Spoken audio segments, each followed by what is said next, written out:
안녕하세요. 법률사무소 지담의 대표 변호사 임자훈입니다. 저희가 담당해서 승소한 사례들 중 주요 사건을 소개하는 시간을 가져보겠습니다. 지난달 서울고등법원에서 승소 확정된 영풍제련소 노동자의 백혈병에 대한 업무상 질병 사건입니다. 언론에서도 많은 관심을 보였던 사건입니다. 경북 봉화면에 위치한 영풍 석포제련소는 오래전부터 심각한 환경오염 문제로 사회적 물의를 많이 일으켜왔던 곳이라 그 공장 노동자들의 건강 문제에도 관심이 기울어졌고, 그럼에도 아직 그분들의 질병이 산업재해로 인정된 사례는 없었던 탓에 이 사건이 주목받게 되었습니다. 이 사건의 주요 쟁점과 양측 주장, 법원의 판결 내용을 살펴보겠습니다. 첫 번째 주요 쟁점은 노동자가 업무 중에 노출된 유해물질의 종류와 그 노출 정도를 어떻게 평가할 것인가 였습니다. 근로복지공단은 자문기구인 직업환경연구원의 조사 결과를 강조합니다. 그 조사에서 발암물질인 포르말데히드만 미량 측정되었던 것에 근거하여 공단은 원고의 작업 환경이 유해하지 않았다고 주장했습니다. 재판 중에 법원이 어느 직업환경의학 전문의를 감정의로 지정하여 전문가 소견을 받기도 했는데 그 감정의도 같은 주장을 합니다. 그에 대해 우리는 직환연 조사 결과의 문제점을 강조했습니다. 원고가 퇴사한 후 4년 뒤에 사업주와 사전 협의된 일정에 따라 단 1회 측정한 결과에 불과하여 그러한 측정 결과로서 원고의 업무 환경을 판단하는 것은 부당하다고 했습니다. 아울러 사업주가 산업안전보건법에 따라 시행해왔던 작업환경 측정 결과, 원고의 과거 업무 이력, 사업주의 부실한 안전보건관리 문제 등까지 함께 고려되어야 한다고 주장했습니다. 교대 근무와 과로 사실도 주장했고, 유해물질의 복합 노출에 따른 상가작용, 즉 여러 유해 인자에 복합적으로 노출되면 각 인자의 유해성이 서로 상승작용을 일으킨다는 점도 강조했습니다. 법원은 다행히 우리 측 손을 들어줍니다. 공단 측 조사 결과가 원고의 업무 환경을 온전히 반영한다고 보기 어렵다고 했고, 복합 노출에 따른 상가작용도 언급합니다. 그동안 영풍제련소가 유해물질 취급 관리에 있어 여러 심각한 문제를 드러내왔음을 직접 지적하면서 이러한 사정도 원고의 업무 환경 평가에 반영되어야 한다고 보았습니다. 두 번째 주요 쟁점은 백혈병의 발병 악화와 관련이 있는 유해 요인이 무엇인가 였습니다. 즉 앞선 쟁점에서 확인된 여러 유해 인자들 중 무엇이 백혈병의 발병 악화에 기여했다고 볼 것인가에 관한 문제였습니다. 위 쟁점에 관해 근로복지공단은 IARC, 즉 국제암연구소가 백혈병 원인 인자로 특정한 벤젠 포르말데히드 등만 그 대상이 된다고 했습니다. 법원이 지정한 감정의도 같은 의견을 냈습니다. 자연과학적, 의학적으로 규명된 관련성에 초점을 맞춘 것이었습니다. 반면 우리는 백혈병 관련 유해 인자를 좀 더 폭넓게 봐야 한다고 주장했습니다.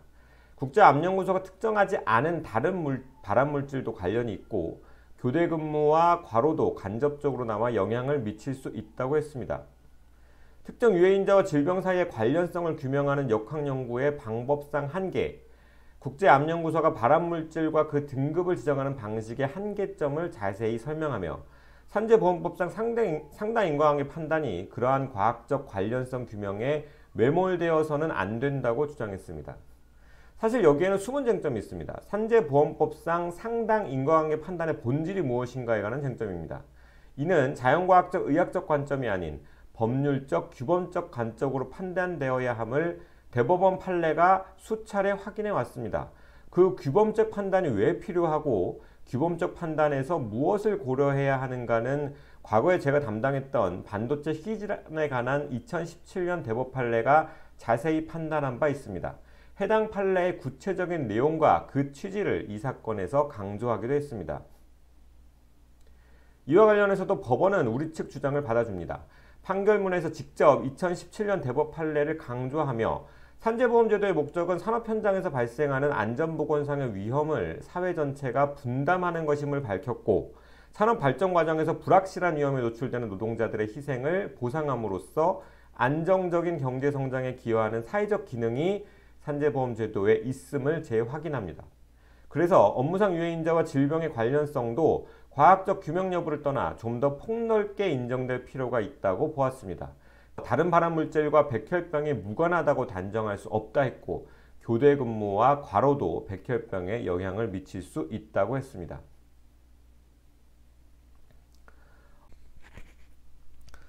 업무상 질병 사건에서는 노동자 측의 불리한 조사 결과나 감정 소견이 나오는 경우가 많고 근로복지공단 측은 그러한 조사 결과나 감정서 내용을 매우 강조합니다. 전문가의 의견이 소송에 미치는 영향이 큰 것은 사실입니다. 하지만 이를 뒤집는 것도 가능합니다. 그 조사 결과나 감정서의 논리가 탄탄하면 모를까 그렇지 않은 경우가 꽤 많기 때문입니다. 조사 방식이나 논고에 어떤 한계점이 있는가를 면밀하게 분석해서 강조하고 그러한 판단에 산재 보상 여부가 좌우되어선 안 되는 이유를 잘 설명하면 소송에서 결론을 달리하는 판결을 이끌어낼 수 있습니다. 이 사건이 대표적으로 그러했습니다. 아울러 업무상 질병 사건은 다소 본질적인 문제의식, 즉 산재보험법이 판정 기준으로 제시하고 있는 업무와 질병의 상당 인과관계라는 것이 과연 무엇인가 라는 질문을 통해 해법을 찾게 되는 경우가 많습니다. 그것의 올바른 의미는 그것을 대체 왜 따지는가를 통해 알 수 있습니다. 노동자 질병의 원인을 규명하기 위한 것이 아니고 사업주에게 법률적 책임을 묻기 위한 것도 아닙니다. 단지 산재보상보험제도라는 사회보험의 적용 여부, 즉 당해 사건 노동자와 그 가족이 산재보험을 통해 보호받을 만한 대상인가를 판정하기 위해 상당 인과관계가 요구되는 것입니다. 따라서 그것을 판단함에 있어서는 산재보험의 목적, 기능이 고려되어야 하고 노동자의 업무 환경에서 무엇이 밝혀졌고 무엇이 왜 밝혀지지 못하였는가, 그들의 건강 문제가 일터에서는 물론 일터 밖 업무상 질병 판정 절차에서도 어떠한 처지에 놓여 있었는가 등이 종합적으로 고려되어야 합니다.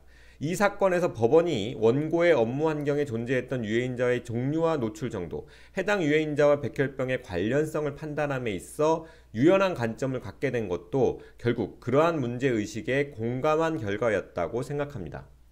이 사건에 관하여 혹은 업무상 질병 소송과 관련하여 더 궁금한 점이 있으시면 법률사무소 지담으로 연락 주시기 바랍니다.